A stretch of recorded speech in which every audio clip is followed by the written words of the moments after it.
তাহলে বেদাতটা আগে বুঝুন। বেদাত হলো নূতন। এখান থেকে চাপাগাছি পর্যন্ত এই ফাঁকা জায়গা, মাঝখানে একটা মসজিদ হলো, এই মসজিদটা যখন হয়েছে এটা বেদাত। এর আগে মসজিদ ছিল না, এই মসজিদ আছে, মাঝখানে একটা মসজিদ হলো, ওখানে ছিল না, নূতন করে তৈরি হয়েছে, মানে ওটা বেদাত। ওই মসজিদটা নবীর জামানাতে ছিল না, ওটা বেদাত। বেদাত মানে হলো ঠিক এইরকম যে নবীর জামানাতে, সাহাবীদের জামানাতে যেগুলো ছিল না, পরবর্তী যুগে যেগুলো আবিষ্কার হয়েছে সেগুলো হলো বেদাত। বেদাতের দুটো ভাগ। বেদাত হলো, একটা হলো খারাপ বেদাত আর একটা হলো ভালো বেদাত। বাম সাইডটা খারাপ বেদাত, ডান সাইডটা হলো ভালো বেদাত। ডান সাইডের বেদাতগুলো আল্লাহর ওলি, তাবিঈন, সাহাবী, তাবিঈন, তাবে তাবিঈন, মুহাদ্দিসিন, আইম্মায়ে মুহাক্কিরিন, মুতাকাদ্দিমিন, যারা এই সকল সাহাবীদের অনুসরণ করে যারা এই কাজগুলো করে, যে রীতি এবং নীতি কোরআন এবং হাদিসকে সামনে রেখে যে পথ তৈরি করেছেন, যেটা কোরআন এবং হাদিসের কাছে পৌঁছানো যায়, রসুল পর্যন্ত পৌঁছানো যায়, এই কাজটা হলো শরিয়াতে ভালো বেদাত। জোরে বলুন সুবহানাল্লাহ। আপনি মারা যাবেন, বাড়িতে একটা সুন্দর টিভি কিনে রেখে গেছেন। আপনি মারা যাচ্ছেন, বাড়িতে একটা লোনের 4 বছরের একটা লোন তৈরি করে দিয়ে গেলেন। এই লোন নবীর জামানাতে ছিল? ছিল না। নবীর জামানাতে সুদ ছিল? সুদ ছিল। সুদ হারাম হয়েছে তো নবীর জামানাতে আল্লাহ কোরআন নাজিল করে সুদকে হারাম। وأحل الله البيع وحرم الربا। আল্লাহ রাব্বুল আলামিন বলেন, পৃথিবীতে আমি ব্যবসাকে হালাল করেছি আর সুদকে আমি আল্লাহ তোমাদের জন্য হারাম করে দিলাম। সুদের ব্যবসায় যদি কোনো বান্দা যায়, সুদের সব থেকে নিম্ন স্তরের গুনাহ হলো নিজের মায়ের সঙ্গে 36 বার জেনা করলে যত গুনাহ হয়, 1 টাকা জানার পরে সুদ খেলে মায়ের সঙ্গে 36 বার জেনা করার মতো গুনাহগার হয়ে যায়।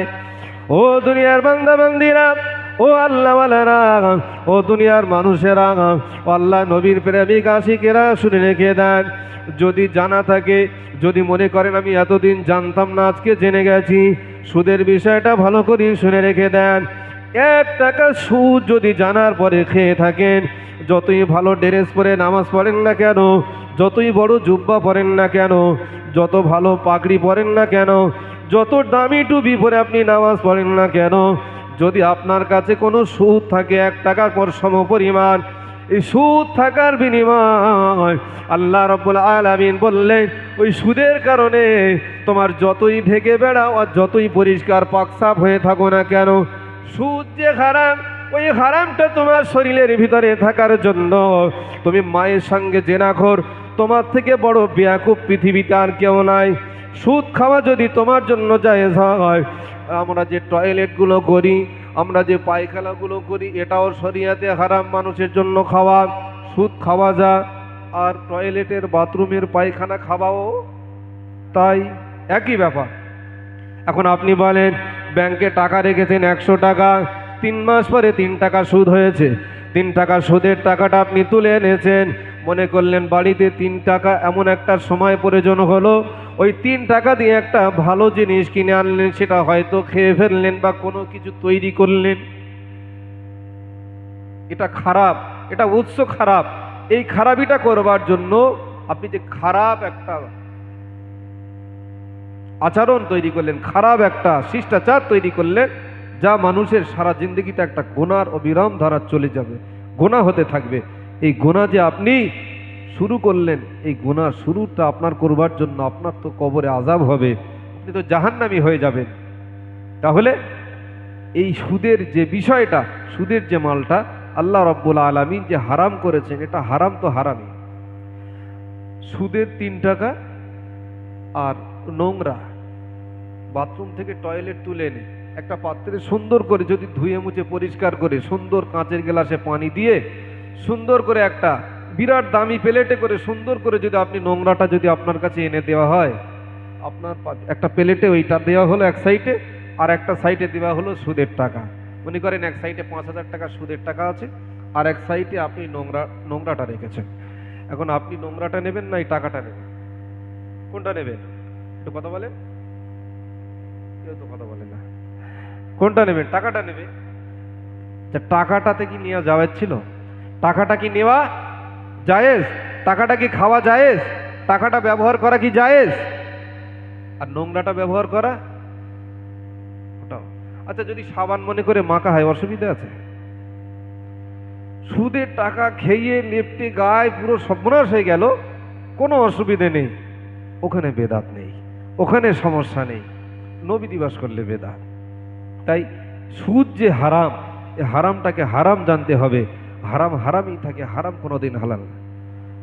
আল্লাহ রাব্বুল আলামিন বলেন, পৃথিবীতে আমি আল্লাহ আমার পক্ষ থেকে ঘোষিত, কোরআন ঘোষিত, যে কোনো বান্দার, পৃথিবীর প্রত্যেকটা মানুষের জন্য আমি আল্লাহ রাব্বুল আলামিন আমার পক্ষ থেকে যেগুলো বান্দা বান্দির জন্য হারাম করেছি, ওটা কিয়ামত পর্যন্ত হারাম থাকবে, কোনোদিন হালাল হবে না। পৃথিবীর সমস্ত নবী রাসূলরা যদি আল্লাহর দরবারে দোয়া করে বলেন, আল্লাহ ওই জিনিসটা হারাম করলেন কেন, আপনি একটু হালাল করে দেন, হালাল করার জন্য নবীরা যদি আল্লাহর কাছে দোয়া করে দেন, তবু আল্লাহ কোনোদিন হালাল করবেন না। তার কারণ হলো, আল্লাহর সিদ্ধান্ত হলো, আল্লাহ যেটা ভালোবাসেন, আল্লাহ মানুষের জন্য যেটা ভালো মনে করেন সেটাই মানুষের জন্য দেন। আল্লাহ মানুষের জন্য যে রহমত হিসাবে যাকে পাঠান সেটাই আমাদের জন্য রহমত। আল্লাহ আমাদের জন্য যে ভালোটা মনে করেন সেই ভালোটা আমরা বান্দার বান্দি হিসাবে আল্লাহ আমাদের কাছে পাঠিয়ে দিয়েছেন। জোরে বলুন সুবহানাল্লাহ। আল্লাহ রাব্বুল আলামিন বলেন, পৃথিবীতে যে হারামগুলো আমি তৈরি করেছি, কিয়ামত পর্যন্ত ওটা হালাল হবে না। আর হারামকে যদি কেউ হালাল মনে করে গ্রহণ করে, ওই ব্যক্তি সম্পূর্ণ বেঈমান কাফের হয়ে যাবে। সুদ খাওয়াটা হারাম, নামাজ না পড়াটা গুনাহ। নামাজ যে আল্লাহ আমাদের জন্য ফরজ করেছেন, এটা আমরা পড়তে পারি না, দুর্বলতা। কিন্তু নামাজ বলে কিছু নেই যদি অস্বীকার করে দিই, সে কি? সে কাফের। যদি নামাজ বলে কিছু নেই যদি মনে করে, যদি বলে দেয়, সে কাফের। আল্লাহ আছে আমরা দেখতে পাই না, ওটা পরে আল্লাহ একদিন দেখতে পাবো আমরা। আল্লাহর ইবাদত যদি আমরা ঠিকঠাক ভাবে করতে পারি, আল্লাহর সঙ্গে আমাদের দেখা হবে, কিন্তু আমরা সেই মন নিয়ে আল্লাহর ইবাদত করতে পারি না। তাহলে এই যে নবীর বিষয় যে আলোচনা হচ্ছে, নবীর বিষয়ে আলোচনা করছি, আলোচনা হতে হতে আমাদের এই নবিয়ানা বিষয়গুলো আমাদেরকে একটু বুঝতে হবে, বোঝা দরকার। আমাদের বোঝার সময় বর্তমান খুব কঠিন সময়। বেদাত তো শুধু নবী দিবস নয়, বেদাতের তো আরো অনেক ভাগ রয়েছে। নবী এবং সাহাবীদের জমানায় যেটা ছিল না, সেটা যদি বেদাত হয়, আল্লাহর নবী হিজরত করে মক্কা থেকে মদিনাতে গেলেন, 360 মাইল রাস্তা, কখনো হেঁটে, কখনো উটের পিঠে করে সওয়ার হয়ে 360 মাইল রাস্তা অতিক্রম করে আল্লাহর নবী দ্বীনের দাওয়াত দিতে গেলেন। কত কষ্ট করে, কত মার খেয়ে দ্বীনের দাওয়াত দিতে গেলেন আমার আপনার নবী। কত কাফেরদের অত্যাচার সহ্য করলেন রাস্তায়। আম্মাজান মা খাদিজা রাদিয়াল্লাহু তাআলা আনহা সঙ্গী হিসাবে, আমার রাসূলের সাথী হিসাবে তিনি কাজ করতেন। জোরে বলুন সুবহানাল্লাহ। এই নবীকে আল্লাহ রাব্বুল আলামিন সওয়ারি দিয়েছিলেন, এই ঘোড়ায় করে এবং উটের পিঠে করে সওয়ারি করে মাল, সাহাবীরা তারা ব্যবসা করতেন, সব ঘোড়ায় করে মাল নিয়ে যেতেন। আমি এবং আপনি, আমরা যারা বেদাত বলে প্রচলন বা বেদাত বলে মানুষের কাছে প্রচার দিতে থাকি, আমি আপনি যদি বলি যে আমার এখন কালকে সকালে কাশ্মীরে টিকিট কাটা আছে, মনে করুন আপনি কাশ্মীরে যাবেন, টিকিট কাটতে গেছেন, আপনি বলবেন টিকিট কাউন্টারে গিয়ে বা আপনি কম্পিউটারে গিয়ে বা অনলাইনে গিয়ে বলবেন আমি উটে করে কাশ্মীরে যাব, একটু টিকিট কেটে দাও। দেবে? দেবে কি? হবে না। তাহলে উটে করে সওয়ারি করা এটা শরিয়াত সম্মত বৈধ। আর আপনি যে ট্রেনে করে সফর করে কাশ্মীরে যাবেন, এটা কোন জায়গায় লেখা আছে? ওটা নবীর জামানাতে ছিল না। প্লেনে করে আমরা হজে যাই, প্লেনটা তো নবীর জামানাতে ছিল না। আজকে আমরা প্লেনে করে হজ করছি। মসজিদের যে সিঁড়িটা দেখছেন ডান সাইডে, ইমাম সাহেব যে জায়গাটায় দাঁড়িয়ে নামাজ পড়ান, নামাজ পড়ানোর জায়গা, যে জায়গাটায় ইমাম দাঁড়িয়ে নামাজ পড়ান, ওই জায়গাটার নাম হলো মিহরাব। আর ডান সাইডে যে 3 সিঁড়ি আছে, সিঁড়িটার নাম হলো মিম্বার। মিম্বারে রসুল যখন খুতবা দিতে, রসুল পাক সাল্লাল্লাহু আলাইহি ওয়াসাল্লাম যখন খুতবা দিতে, এই খুতবায় মিম্বারে রসুল প্রথম সিঁড়িটা নবীর জামানাতে ছিল। কিন্তু নবীর জামানাতে রসুল ইন্তেকাল হয়ে গেলেন। রসুল ইন্তেকালের পরে সাহাবী আবু বকর যখন খলিফা হলেন, 2.5 বছর খলিফা পদে নিযুক্ত ছিলেন, খলিফাতুল মুসলিমিন ছিলেন। আল্লাহ পাকের বান্দারা ভালো করে শুনে রেখে দেন, আল্লাহ নবী ইন্তেকাল হয়ে গেলেন। আল্লাহ নবী ইন্তেকাল হয়ে দুনিয়া থেকে বিদায় হয়ে গেলেন। যেদিন ইন্তেকাল হয়ে গেলেন, ইন্তেকালের দিনটা ছিল আজকে যেমন সোমবার, যেমন আমরা নবী দিবস পালন করছি। এই নবী দিবস পালন করা আজকে যে দিনটা আমরা উদযাপন করছি নবীর দিবস, 12ই রবিউল আউয়াল, নবীর যেমন পৃথিবীতে আসার দিন, এটা খুশির দিন। আমার রাসূলুল্লাহ পৃথিবী থেকে ওয়াফাতের দিনটা হলো সোমবার। এই নবী পাক সাল্লাল্লাহু আলাইহি ওয়াসাল্লাম সোমবারে পৃথিবী থেকে বিদায় হয়ে গিয়েছিলেন। আমার রাসূলুল্লাহ সোমবারে যখন ইন্তেকাল হয়ে গেলেন, মঙ্গলবার রাসূলুল্লাহর জানাজা, মঙ্গলবারে দাফনও হয়নি। রাসূলুল্লাহ বুধবারের দিন সকালবেলা 10টার সময় জানাজা দাফন হয়েছে। এখন জানাজা বললে আবার ভাববেন যে রাসূলুল্লাহর জানাজা আবার কে পড়ালো? রসুলের জানাজা হয়েছে না হয়নি? ওয়াজ তো অনেকদিন শুনছি, এগুলো তো আমাদের একটু বুঝতে হবে। আমরা সব বুঝি কিন্তু ইসলাম বুঝিনি, এটাই সব থেকে বড় দুর্বলতা। রসুলুল্লাহর জানাজা হয়েছিল না হয়নি? হয়েছিল। হলে ইমাম সাহেবের নাম বলেন। এখন আমি মারা গেছি মনে করেন, কালকে জোহর বাদ জানাজা হবে, আমার তো জানাজার কেউ পড়াবে নাকি? কেউ তো পড়াবে। সে আপনি মনে করেন আব্দুল সেলিম বলেন বা আব্দুল করিম, যে কোনো একজন তো পড়াবেন। তাহলে জানার ইমাম তো একজন হবে। তাহলে বলবেন যে অমুক লোক মারা গিয়েছে, তার জানাজার ইমাম অমুক লোক। তাহলে রসুলুল্লাহর জানাজা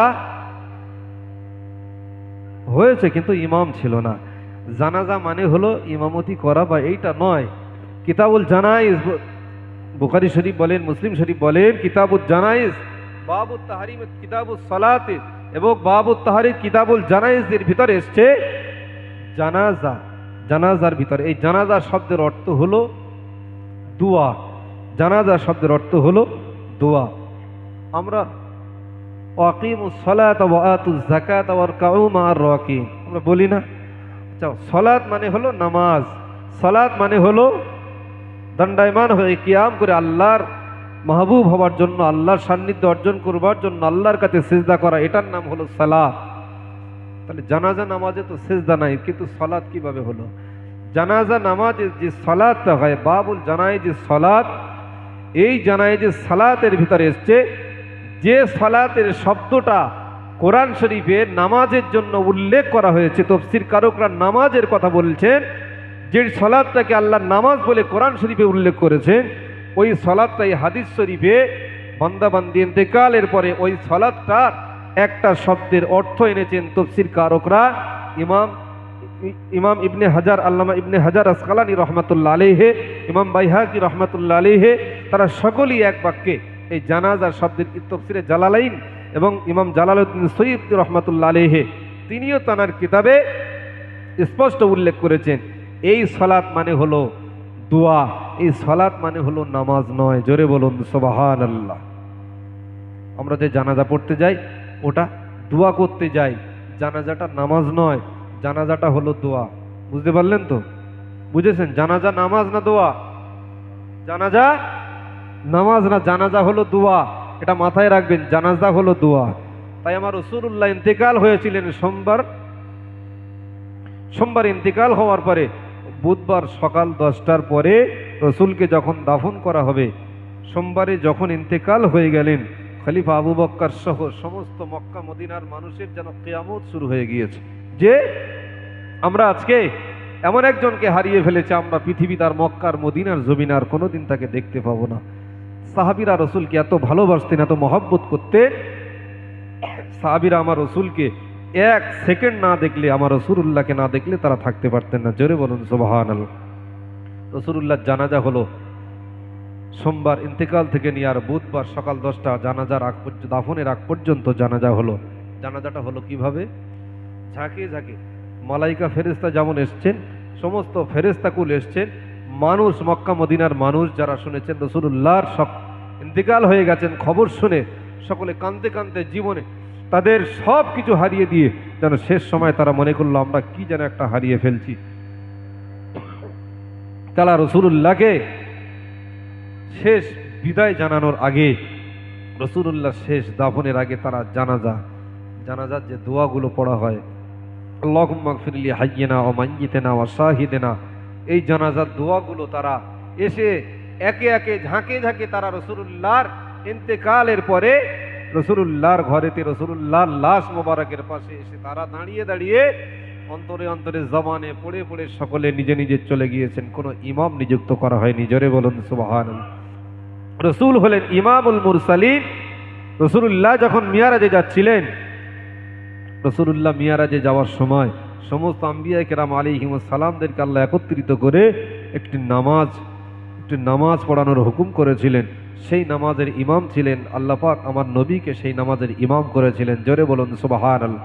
ওই জন্যই নবীকে ইমামুল মুরসালিন বলা হয়। জোরে বলুন সুবহানাল্লাহ। মানে নবীর যদি কেউ ইমাম হয় তাহলে নবীর থেকে তার মর্যাদা বেশি হয়ে যাবে। তাই নবীর কেউ ইমাম হবেন না, নবীর শিক্ষক স্বয়ং আমার আল্লাহ। জোরে বলুন সুবহানাল্লাহ। পৃথিবীর কোনো ইউনিভার্সিটিতে, পৃথিবীর কোনো স্কুলে, পৃথিবীর কোনো মানুষের কাছ থেকে আমার রাসূলুল্লাহ শিক্ষা নেননি, কিন্তু আমার রাসূলুল্লাহ হলেন পৃথিবীর সর্বশিক্ষকের শ্রেষ্ঠ শিক্ষক। জোরে বলুন সুবহানাল্লাহ। আল্লাহ যে রহমত আমাদের কাছে দান করেছেন, যে বরকত আমাদের কাছে দান করেছেন, সেই বরকতের জন্যই আমরা এই মৌলুদ শরীফ পালন করি। জোরে বলুন সুবহানাল্লাহ। বেদাতের কথা বলতে বলতে আমি এত দূরে আসলাম যে বেদাত হলো একটা খারাপ আর একটা ভালো। বলে ভালো বেদাত হলো ভালো বিষয়, এটা রসুলের জামানাতে ছিল না। মসজিদের মেম্বারের মেহরাবে রসুলুল্লাহ যখন ইন্তেকাল হয়ে গেলেন, সিদ্দিকে আকবর রাদিয়াল্লাহু তাআলা আনহু তিনি যখন খলিফা হলেন, খলিফা হওয়ার পরে দেখলেন এই জায়গাটাতে রসুলুল্লাহ বসে খুতবা দিতেন, আমি এই জায়গাটাতে বসে রসুলুল্লাহ এখানে বসে খুতবা দিয়েছেন, আমি আবু বকর রসুলের সঙ্গে বেয়াদবি করব, তাই আমিও এই জায়গায় বসে খুতবা দেব না, সাথে আমি একটা সিঁড়ি জুড়ে তৈরি করে দিলাম। আর কারণ এই সিঁড়িতে বসে খুতবা দেব, আমি রসুলুল্লাহর শানে বেয়াদবি করব না। জোরে বলুন সুবহানাল্লাহ। উনি একটা সিঁড়ি তৈরি করলেন। নবীর জামানাতে সিঁড়ি, নবীর জামানার সিঁড়ি তো একটা ছিল, ওই সিঁড়িটা আর মেহরাবটা তো অনেক পরে তৈরি হয়েছে। তাহলে একটা সিঁড়িতে নামাজ, মসজিদে যে নামাজ পড়ছি প্রথম সিঁড়িটা হলো শরিয়াত সম্মত বৈধ, নবীর জামানাতে ছিল। বাকি যে দুটো সিঁড়ি করা হলো, একটা করেছেন হজরতে আবু বকর আর একটা করেছেন হজরতে ওমর। তাহলে দুটো সিঁড়ি, তাহলে ওটা কেটে বাদ দিয়ে মসজিদে নামাজ পড়তে হবে, ওটাও বেদাত। আর পৃথিবীতে যত বেদাত আছে সব থেকে বড় বেদাতের নাম হলো পবিত্র কোরআন। হয়তো শুনলে অবাক হবেন যে কোরআন শরীফ আবার বেদাত হয়। আমার মুসলমান ভাই বোনেরা, আল্লাহ পাকের মাহবুব বান্দা বান্দিরা, আল্লাহ রাব্বুল আলামিনের কোরআন শরীফ আল্লাহ যখন নাজিল করেছিলেন, আল্লাহ রাব্বুল আলামিন যখন এই কোরআন পৃথিবীতে নাজিল করেছেন, আজ থেকে ১৫০০ বছর আগে আমার রাসূলুল্লাহর উপরে আল্লাহ যে কোরআন নাজিল করেছিলেন, আজ মক্কা মদিনার লাইব্রেরিতে আপনি যাবেন, এখনও দেখবেন যে কোরআন আল্লাহ পৃথিবীতে নাজিল করেছিলেন, ওই কোরআন শরীফ যেটা আল্লাহর পক্ষ থেকে নাজিল হয়েছিল, রাসূলুল্লাহ যেমন চিঠি লিখতেন এবং ওই আংটির যে স্বাক্ষরিত করে যিনি ছবি করে দিতেন, এই আংটির স্বাক্ষরিত, এই আংটিটাকে স্টাম্প করে যখন চিঠির নিচে স্বাক্ষর করে দিতেন, ওই চিঠিতে যেমন রাসূল পাক সাল্লাল্লাহু আলাইহি ওয়াসাল্লাম যেমনভাবে ওই চিঠি পাঠাতেন, রাসূলুল্লাহ যেমনভাবে লিখতেন, কাতেবে ওহী সাহাবীদেরকে আমার রাসূলুল্লাহ হুকুম করতেন, আল্লাহ কোরআন নাজিল করেছেন, আয়াতটা বলে দিতেন, কখনো গাছের পাতার উপরে, কখনো গাছের ছালের উপরে, কখনো পাহাড়ের উপরে, কখনো হাড়ের উপরে, যখন যেটা সামনে পেতেন সেটার উপরেই তারা কোরআনের আয়াত লিখে রাখতেন। জোরে বলুন সুবহানাল্লাহ। যে কোরআন আল্লাহ পৃথিবীতে নাজিল করেছিলেন, ওই কোরআনটা সেই সময় ছিল কোনো অক্ষরে জের জবর ছিল না, নোক্তাও ছিল না। আজকে আমরা আরবি শিখেছি, আলিফ ফাঁকা সোজা আলিফ, তারপরে বা, নিচে একটা নোক্তা আছে না নেই বলেন, একটা নোক্তা, তার উপরে দুটো নোক্তা। নোক্তাটা ছিল কোথায়, কে লাগিয়েছে? ছায়ের উপরে 3 নোক্তা। যে কোরআন আল্লাহ পৃথিবীতে আমরা এখন যে কোরআন পড়ছি, এই কোরআনটা তো নবীর জামানাতে ছিল না। তাহলে কোরআন ছাড়া নামাজ হবে? হবে? নামাজ হবে না তো। কেউ যদি মনে করে আমি কোরআন শরীফ লোব না, হাদিস দিয়ে নামাজ পড়বো, হবে না? কোরআন হাদিস তো একই জিনিস। দেখেন, একটা হাদিস হলো হাদিসে কুদসি, যেটা আল্লাহর স্বয়ং কথা, রসুলের জবান দিয়ে শুধু বলিয়েছেন।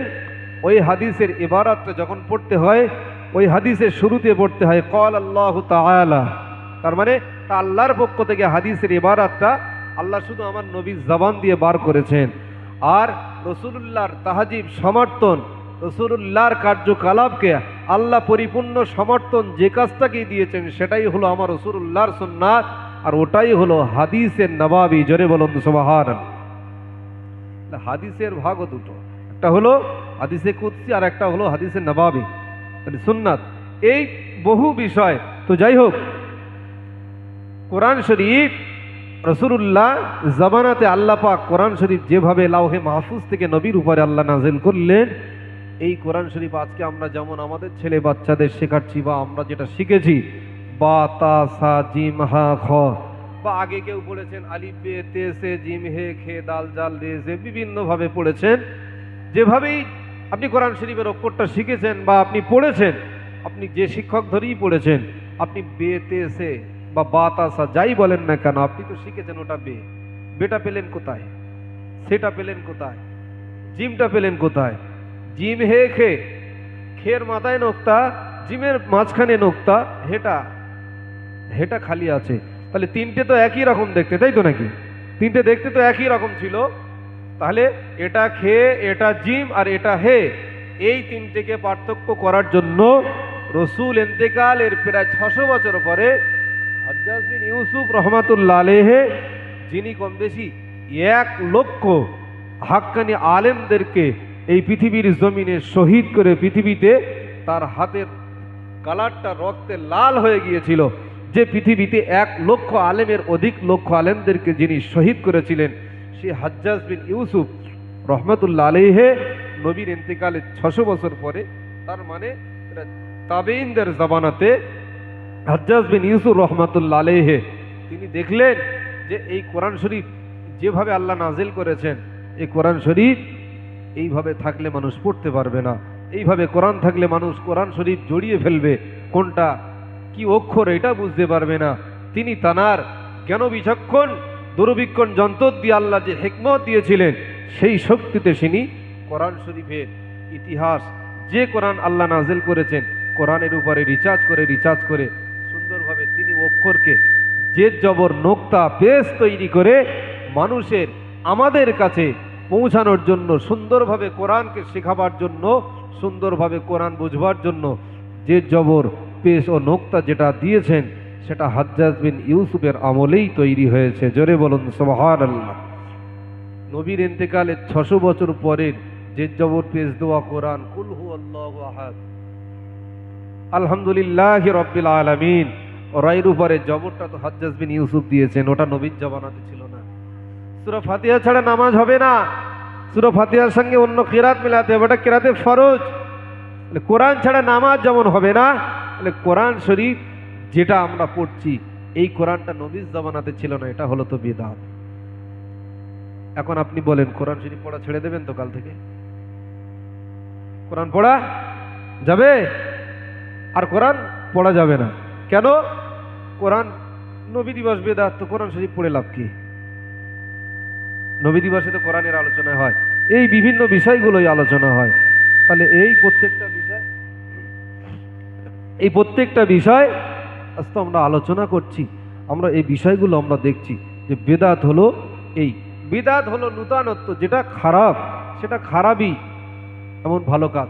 কেউ নূতন বেদাত তৈরি করে মনে করেন একটা বেদাতই হোক, আপনি মনে করেন সেটা বেদাত, সেটা ভালো নয়, ইসলামে ছিল না, নবীর জামানাতে, সাহাবীদের জামানায়, তাহাবীদের জামানাতে ছিল না, কোনো জামানাতে সেটার কোনো ইতিহাস মিলে পাইনি বা কোনো রেওয়ায়েত নেই, বা কোনো একটা হাদিস শরীফকে আমরা যে জয়ীফ, সহি, মৌজু, জাল, জয়ীফ যেটাই বলি না কেন, এই যে হাদিস শরীফের রেফারেন্সগুলো বলা হয়, হাদিসের ইবারাত রেফারেন্সগুলো বলা হয়, এই হাদিসের কথাগুলো আমরা যখন বলতে থাকি,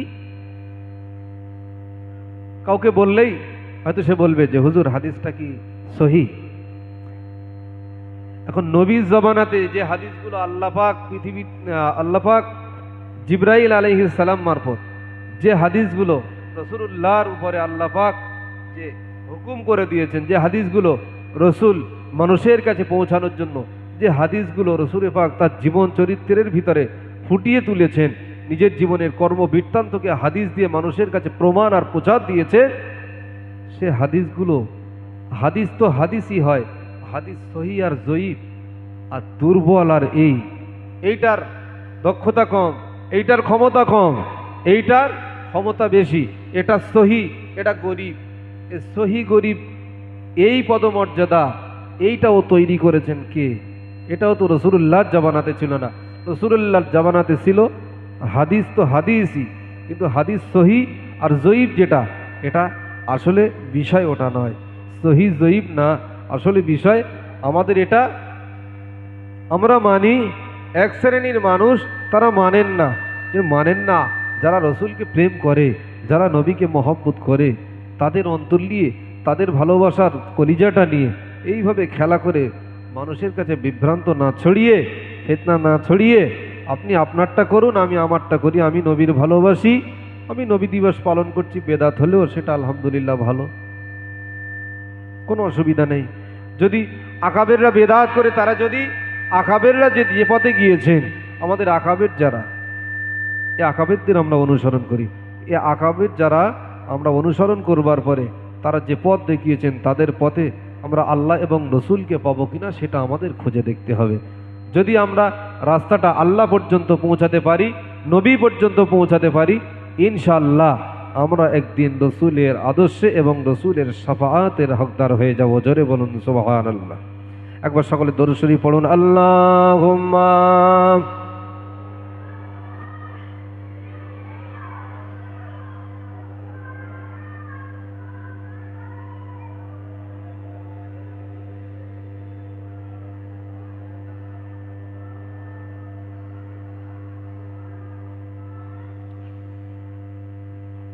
বিশ্বনবীর জীবনী, আমাদের পরবর্তী বক্তা তিনিও সময় মতো আসবেন ইনশাল্লাহ।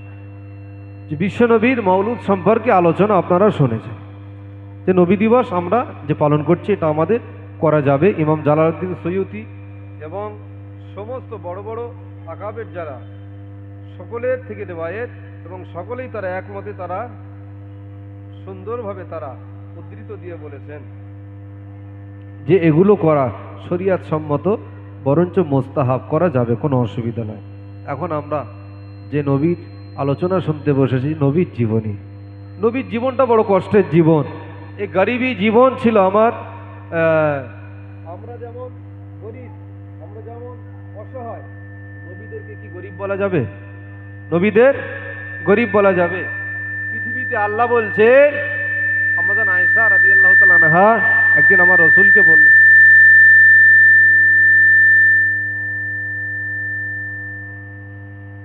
আম্মাজান আয়েশা রাদিয়াল্লাহু তাআলা আনহা একদিন বলছেন, ইয়া রাসূলুল্লাহ, ইয়া হাবিবাল্লাহ, পরনের কাপড়টা ছিঁড়ে গেছে, আমি আপনার কাছে চাইতে পারি না হুজুর, আমি আপনাকে দেখে অঝরে চোখের পানি ফেলে কাঁদি, আর আমি ভাবি অনেক কিছুই আমার মনে হয়, কিন্তু আমি আপনার কাছে আবদার করি না হুজুর। ও ইমানদার ভাই বোনেরা, আল্লাহ প্রেমিকেরা, নবীর আশিকেরা, শুনে রেখে দেন, আল্লাহ রাব্বুল আলামিনের প্রিয় হাবিব আমাদের আম্মা জান হযরতে আয়েশা রাদিয়াল্লাহু তাআলা আনহা নবীকে বললেন, ইয়া রাসূলুল্লাহ, ইয়া হাবিবাল্লাহ, আমার একটা পরনের কাপড় প্রয়োজন ছিল। আম্মা জান আয়েশা যেই না বললেন, আম্মা জান আয়েশা রাদিয়াল্লাহু তাআলা আনহা বললেন, ইয়া রাসূলুল্লাহ, ইয়া হাবিবাল্লাহ, একটা কথা আমার বলার খুব ইচ্ছা করেন। ইয়া রাসূলুল্লাহ, ইয়া হাবিবাল্লাহ, কথাটা কি আমি বলবো? আল্লাহ নবী জিজ্ঞাসা করলেন, ও আয়েশা তুমি বলো। আয়েশাকে যখন বললেন, আয়েশা রাদিয়াল্লাহু তাআলা আনহা বলেন, ইয়া রাসূলুল্লাহ, ইয়া হাবিবাল্লাহ, আমার বড় ইচ্ছা হয় পৃথিবীর অনেক মানুষ, অনেক নারীরা তারা নূতন নূতন কাপড় পরিধান করে বেড়ায়, অনেক নূতন নূতন কাপড় পরিচ্ছন্ন করে বেড়ায়। আমি আয়েশা, আমার ইচ্ছা হয়। আল্লাহ নবী বললেন, ও বিবি আয়েশা, তুমি শুনে রেখে দাও, তোমার কি মনে হয় আমি রাসূলুল্লাহ, আমি তোমার কি কাপড় আনতে পারি না? তবে শুনে রেখে দাও, দুটো প্রশ্ন তোমার কাছে, তুমি কি দুনিয়া চাও না আখিরাত চাও? আম্মা জান আয়েশা বললেন, ইয়া রাসূলুল্লাহ, ইয়া হাবিবাল্লাহ, যদি আমি দুনিয়া চাই আপনি দুনিয়াটা আমার কাছে দেবেন, আর যদি আমি বলি আখিরাত চাই আপনি আখিরাতটা আমাকে বুঝিয়ে দেবেন। ইয়া রাসূলুল্লাহ, ইয়া হাবিবাল্লাহ, হুজুর আমি আপনার কাছে একটাই আশা রাখি, হুজুর আমি দুনিয়া থেকে আখিরাতকেই বেশি ভালোবাসি। জোরে বলুন সুবহানাল্লাহ। আল্লাহর নবী বলেছিলেন, ও বিবি আয়েশা শুনে রেখে দাও, আমি রাসূলুল্লাহ যদি আল্লাহর কাছে দোয়া করে বলি তাম পৃথিবীর প্রত্যেকটা জায়গাকে আল্লাহ আপনি সোনা করে দেন, আমি রাসূলুল্লাহ আল্লাহর কাছে দোয়া করলে আল্লাহ তাম পৃথিবীটাকে সোনা করে দেবেন। জোরে বলুন সুবহানাল্লাহ। এই দোয়াটা আমার রাসূলুল্লাহ আল্লাহর কাছে চাননি, আল্লাহর কাছে দোয়া করে বলেন আল্লাহ আপনি সোনা করে দেন। এই কথাটা রসুলের জবান দিয়ে বার হওয়ার জন্য আমার আল্লাহ বড় পছন্দ করে নিয়ে আজ যারা মক্কা মদিনার জমিনে হজ করতে যান এই সমস্ত হাজী সাহেবদেরকে জিজ্ঞাসা করবেন, ওহদ পাহাড়ের নিচে একটি জায়গা আছে, ওই জায়গার নিচে আল্লাহ পাক রাসূলুল্লাহর এই জবানের কথাটা খসানোর জন্য আল্লাহর নবীর এই কথার বিনিময় ওহদ পাহাড়ের নিচে অনেকটা আকার নিয়ে আল্লাহ সোনা দান করে দিয়েছেন। জোরে বলুন সুবহানাল্লাহ। শুধু নবী বলেছেন যে আমি দোয়া করলে দুনিয়ার সব সোনা হয়ে যাবে, এই কথাটা আল্লাহর এত ভালো লেগেছে, এত পছন্দ করেছে রসুলকে, রসুলের এই কথা অনুযায়ী আল্লাহ রাব্বুল আলামিন খুশি করে ওহদ পাহাড়ের নিচে তলাটাকে আল্লাহ পাক সোনা করে দিয়েছেন। জোরে বলুন সুবহানাল্লাহ। নবীকে গরিব বলা যাবে না। রাসূলুল্লাহ পৃথিবীতে একটি ভাঙা কুড়ে ঘরে তার জন্ম। আর যারা হাজী সাহেব হজ করতে যান দেখবেন পৃথিবীতে যারা শক্তিশালী, পৃথিবীতে যারা শক্তিশালী, যাদের অনেক অর্থ সম্পদ, অনেক অর্থশীল যারা আছে, শক্তি আছে যাদের, সামর্থ্য আছে যাদের, তাদের প্রত্যেকের তো তার দুনিয়ায় ক্ষমতা আছে, মরণের পরে তার ক্ষমতা শেষ, যেদিন শুয়ে পড়বে তার ক্ষমতা শেষ। কিন্তু আল্লাহ পাক রব্বুল আলামিন এমন একটা নবীকে আল্লাহ পাক পৃথিবীতে পাঠিয়েছিলেন যে নবীর আশাতে আল্লাহ পাক মক্কা থেকে নিয়ে মদিনার আরবের হেজাজ, এই হেজাজ পর্যন্ত আল্লাহ পাক রব্বুল আলামিন এর প্রিয় হাবিবের নূরের রশ্মিতে আল্লাহ পাক পুরো আলো করে দিয়েছিলেন। জোরে বলুন সুবহানাল্লাহ। আম্মা জান আয়েশা রাদিয়াল্লাহু তাআলা আনহা বলেন, রসুল যখন রাতের বেলা আমার হুজরাতে আসতেন আমি কাঁথা সেলাই করতাম, আমি কাঁথা সেলাই করবার জন্য ছুঁচে যে সুতোটা পরানো হয় আম্মা জানরা পরান, ওই সুতোটা আমি রসুল যখন আসতেন তখন আমি পরিয়ে নিতাম। জোরে বলুন সুবহানাল্লাহ। রসুলুল্লাহর নূরের তাজাল্লিটা এত জোর ছিল, পৃথিবীর এই সমস্ত লাইট তো ইলেকট্রিক লাইট, কিন্তু আল্লাহ আমার নবীর এই যে নূরের রশ্মি আল্লাহ পাক দিয়েছিলেন, এর নূরের রশ্মিতে শুধু আম্মাজান আয়েশার ঘর নয় তাম পৃথিবীটাকে আল্লাহ পাক আলোকিত করে দিয়েছেন। জোরে বলুন সুবহানাল্লাহ। আল্লাহ পাকের পবিত্র কোরআন খুলুন, সূরাতুল ইব্রাহিম আল্লাহ বলছেন, কিতাবুন আনজালনাহু ইলাইকা লিতুখরিজান নাসা মিনাজ যুলুমাতি ইলান নূর। আমি আল্লাহ রাব্বুল আলামিন পৃথিবীর জমিনে তোমাদের কাছে আমি আল্লাহ একটা আলো পাঠিয়েছি, আমি আল্লাহ পাক রব্বুল আলামিন একটা নূর পাঠিয়েছি, একটা জ্যোতি পাঠিয়েছি। সেই জ্যোতির নাম হলো পবিত্র আল কোরআন। কিতাবুন আনজালনাহু ইলাইকা লিতুখরিজান নাস, প্রত্যেকটা মানুষকে যেন অন্ধকার থেকে আলোর ভিতরে ফিরিয়ে আনতে পারে। জোরে বলুন সুবহানাল্লাহ। মানুষ অন্ধকারে আছে এটা আল্লাহ জানেন, সেই জন্য আল্লাহ কোরআনে নাজিল করে বললেন, আমার হাবিব আমি আল্লাহ আপনাকে মক্কার জমিনে একটা কুঁড়ে ঘরেতে আপনাকে পাঠাবো মানুষকে শিক্ষা দেওয়ার জন্য। কেননা প্রত্যেকটা মানুষ, বড় লোক দেখে মানুষ সম্মান করবে, মধ্যবিত্ত দেখে তারা সম্মান করবে, সালাম করবে, তাদের ভক্তি শ্রদ্ধা জানাবে, কিন্তু ভালো করে শুনে রেখে দেন আল্লাহ রাব্বুল আলামিন বললেন, আমার হাবিব আমি আপনাকে এমন একটা পরিবার থেকে তুলে এনে পৃথিবীর শ্রেষ্ঠত্ব দান করব, পৃথিবীর প্রত্যেকটা মানুষ শুধু নয়, যতটা নবী আল্লাহ পাক পৃথিবীতে পাঠিয়েছেন, প্রত্যেকটা নবী রসুলকে আল্লাহ পাক রব্বুল আলামিন ওই নবীকে আল্লাহ পাক ইমামুল মুরসালিন করে দিয়েছেন। জোরে বলুন সুবহানাল্লাহ। তো তাকবীর দেন, নারে তাকবীর, নারে তাকবীর। জোরে তাকবীর দেন না, নারে তাকবীর। জনাব হযরত মাওলানা ওয়াহিদুল ইসলাম সাহেব, জোরে বলুন জিন্দাবাদ। জনাব হযরত